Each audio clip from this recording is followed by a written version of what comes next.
Welcome on the new tutorial of JavaScript. तो basically पिछले lecture में हमने बात की थी फॉर लूप के बारे में कि आपको अगर चीज़ को कई बार लूप करवाना है, कई बार आप लिखना चाहते हो स्क्रीन के पर या अपने वेब पेज पर लूप स्ट्रक्चर बनाना चाहते हो, तो उसके लिए बेसिकली आपने फॉर लूप का यूज किया था पिछले वाले लेक्चर में।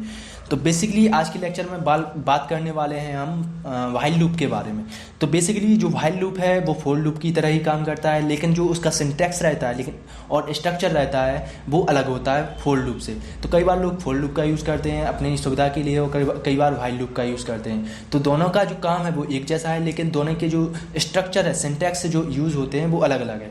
तो आगे चलते हैं और इस स्टूपिड थिंग के बारे में पढ़ते हैं। तो बेसिकली जो सिंटैक्स स्ट्रक्चर होता है जो बेसिकली व्हाइल लूप का, तो वो क्या होता है। तो यहाँ पर मैं सपोज तो यहाँ पर मुझे सबसे पहले क्या लिखना है, यहाँ पर मुझे उस चीज़ को लिखना है कि जो यहाँ पर मुझे काउंटिंग वेरिएबल लिखना है यहाँ पर। तो काउंटिंग वेरिएबल क्या करता है, बेसिकली ट्रैक करता है यहाँ पर कि कितनी बार लूप हो चुका है। तो यहाँ पर वेरिएबल काउंटिंग वेरिएबल बनाते हैं यहाँ पर counting variable x equal to 1 and semicolon. तो बेसिकली जो काउंटिंग वेरिएबल रहता है यहाँ पर ये ट्रैक करता है कि लूप कितनी बार लूप हो चुका है, ठीक है।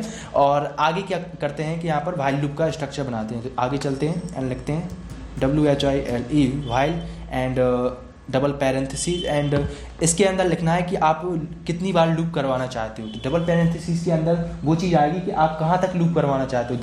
10 बार लूप करवाना चाहते हो, 20 बार लूप करवाना चाहते हो, तो कितनी बार करवाना चाहते हो। तो यहाँ पर लिखूँगा मैं कि x okay x less than 10। तो मैं यहाँ पर 10 बार लूप करवाना चाहता हूँ, ठीक है। और उसके बाद क्या लिखना है कि आप किस चीज़ को लूप करवाना चाहते हो। तो वो जाएगा कर्ली ब्रैकेट्स के अंदर। तो सपोज मैं यहाँ पर लिखता हूँ, कुछ भी लिखता हूँ, डॉक्यूमेंट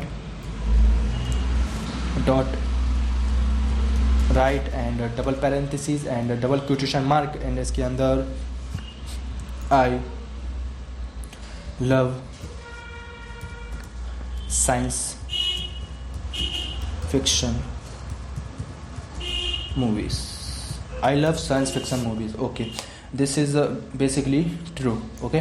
तो बेसिकली यहाँ पर मैंने क्या किया है, व्हाइल लूप का स्ट्रक्चर बनाया है। तो वेरिएबल x जो काउंटिंग वेरिएबल वो ट्रैक करेगा कि लूप कितनी बार लूप हो चुका है, और जो डबल पैरेंथेसिस के अंदर कोड लिखा है वो चेक करेगा कि आपको कहाँ तक लूप करवाना है, और कर्ली ब्रैकेट्स के अंदर वो चीज़ जाएगी कि आप क्या लूप करवाना चाहते हो, किस चीज़ को लूप करवाना चाहते हो।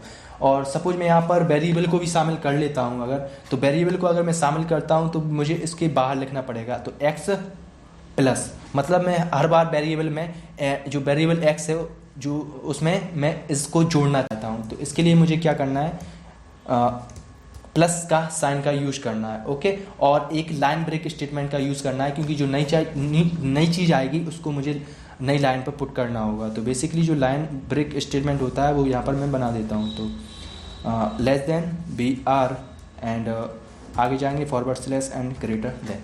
तो बेसिकली मैंने यहाँ पर क्या है, लाइन ब्रेक स्टेटमेंट का यूज़ किया है यहाँ पर, ठीक है। तो आगे जाएंगे, सपोज मैं यहाँ पर क्या हो रहा है, एक प्रॉब्लम आ रही है कि यहाँ पर मैंने ये तो बता दिया है कि आप जब तक x लेस देन 10 है तब तक ये लूप होता रहेगा, लेकिन यहाँ पर जो वेरिएबल काउंटिंग वेरिएबल है वो तो चेंज हो नहीं रहा है। 1 लेस देन हमेशा 10 रहेगा और ये लूप हमेशा एंडलेस लूप चलता रहेगा हमेशा। तो इसको अगर क्या करना है कि जो वेरिएबल 1 की वैल्यू दी है शुरुआत में, इसको हमेशा चेंज करना है। तो इसके लिए क्या करना है कि यहाँ पे जो वेरिएबल है उसमें x प्लस का साइन और जोड़ देंगे। तो ये बेसिकली क्या होगा, x इक्वल टू 1 और यहाँ पे चेक होगा 1 लेस देन 10, तो इसको आप पुट कर दीजिए। फिर आगे जाएगा 1 में एक और जोड़ेगा 2, यहाँ पर वैल्यू जाएगी तो x की नई वैल्यू हो जाएगी 2, यहाँ पर जाएगा फिर चेक करेगा 2 लेस देन 10 पर जाएगा, फिर चेक करेगा 2 लेस देन 10, ओके। इसको पुट कर दीजिए स्क्रीन पर, तो जी 10 बार पुट कर देगा। तो this is the basic structure of while loop, और यहाँ पर आपको सेमीकोलन का साइन लगाना है, ओके।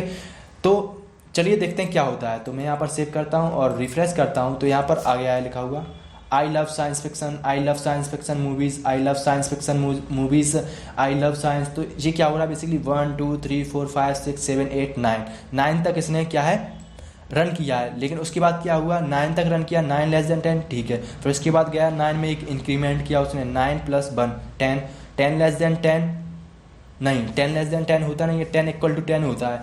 तो यहाँ पे क्या है, फिर कोड क्या हुआ, क्या नहीं हुआ, रन नहीं हुआ। तो यहाँ पर केवल 9 तक हुआ है ये वाला कोड रन।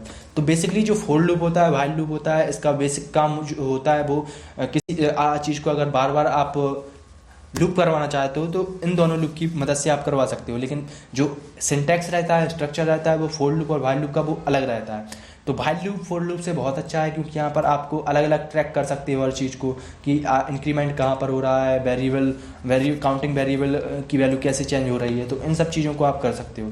तो आज के लेक्चर के लिए बस इतना ही, और मिलते हैं अगले लेक्चर में नई चीज़ों के साथ में। तो आज thank you guys for watching, don't forget for subscribe, see you letter.